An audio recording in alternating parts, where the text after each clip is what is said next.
Perang di Timur Tengah kembali memanas. Dunia dikejutkan oleh serangan besar-besaran yang diluncurkan Iran ke wilayah Israel pada tahun 2025. Dalam sebuah eskalasi yang belum pernah terjadi sebelumnya, rudal-rudal balistik milik Iran dilaporkan menghantam beberapa kota penting di Israel, termasuk Tel Aviv dan Haifa. Ledakan dahsyat terdengar hingga radius puluhan kilometer, memicu kepanikan warga dan mengacaukan aktivitas sipil. Sirene serangan udara meraung sepanjang malam.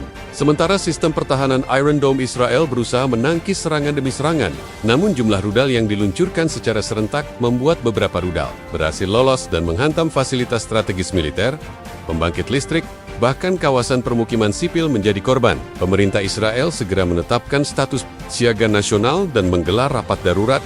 Dalam pidatonya, Perdana Menteri Israel menyebut serangan ini sebagai deklarasi perang terbuka oleh Republik Islam Iran. Ia menegaskan bahwa Israel tidak akan tinggal diam dan akan merespons dengan kekuatan penuh. Tidak berselang lama, pasukan militer Israel dikerahkan, dan serangan balasan dimulai dengan pengiriman jet tempur ke sejumlah wilayah yang dicurigai menjadi pangkalan peluncuran rudal Iran, termasuk di Suriah dan Irak. Serangan ini bukan kejutan sepenuhnya bagi para analis militer.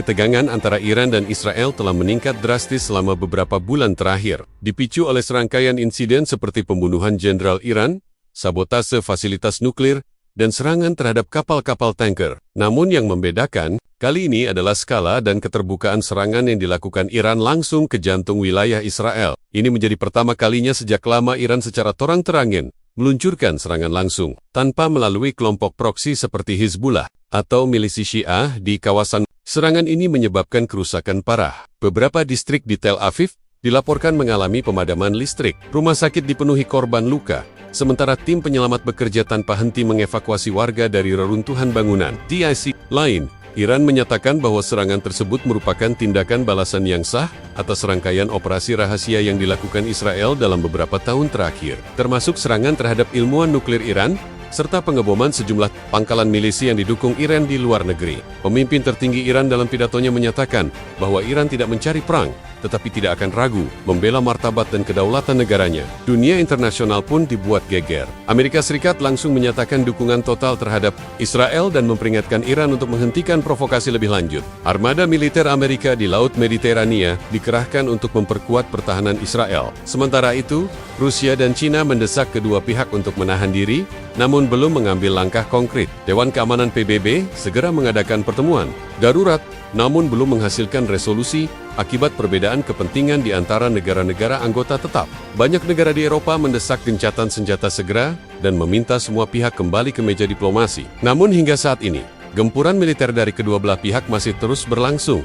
Krisis ini berdampak luas. Harga minyak mentah melonjak tajam di pasar dunia. Menyusul kekhawatiran atas gangguan stabilitas di wilayah Teluk, banyak penerbangan internasional ke Timur Tengah dibatalkan. Kedutaan besar dari sejumlah negara mengevakuasi warganya, dan gelombang pengungsi mulai terlihat di kawasan perbatasan. Suasana di kota-kota besar, baik di Iran maupun Israel, begitu mencekam. Di Tel Aviv, warga terpaksa tinggal di tempat perlindungan di Teheran. Pasukan Garda Revolusi berjaga di berbagai titik, dan sistem pertahanan udara dipersiapkan menghadapi kemungkinan serangan udara besar-besaran dari Israel. Dunia maya pun dipenuhi oleh berbagai video dan informasi dari warga sipil di lapangan, memperlihatkan dampak nyata dari serangan ini. Ledakan besar, kepanikan, dan kondisi darurat kemanusiaan menjadi perhatian utama. Banyak organisasi kemanusiaan menyerukan penghentian kekerasan dan mendesak agar akses bantuan internasional dibuka secepatnya.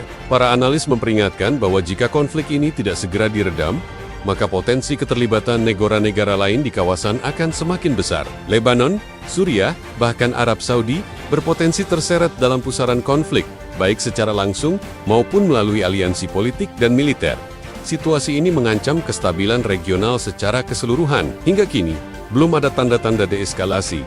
Kedua pihak terus saling menyerang dengan intensitas tinggi. Meski upaya diplomasi terus digalang oleh sejumlah negara, kondisi di lapangan menunjukkan bahwa perang terbuka sudah tidak bisa dielakkan lagi. Satu hal yang pasti, rakyat sipil lah yang paling menderita. Kehilangan anggota keluarga, rumah hancur, dan trauma berkepanjangan menjadi beban yang harus mereka pikul. Akibat konflik yang dipicu oleh kekuasaan dan dendam geopolitik, warga sipil menjadi korban utama dari konflik ini.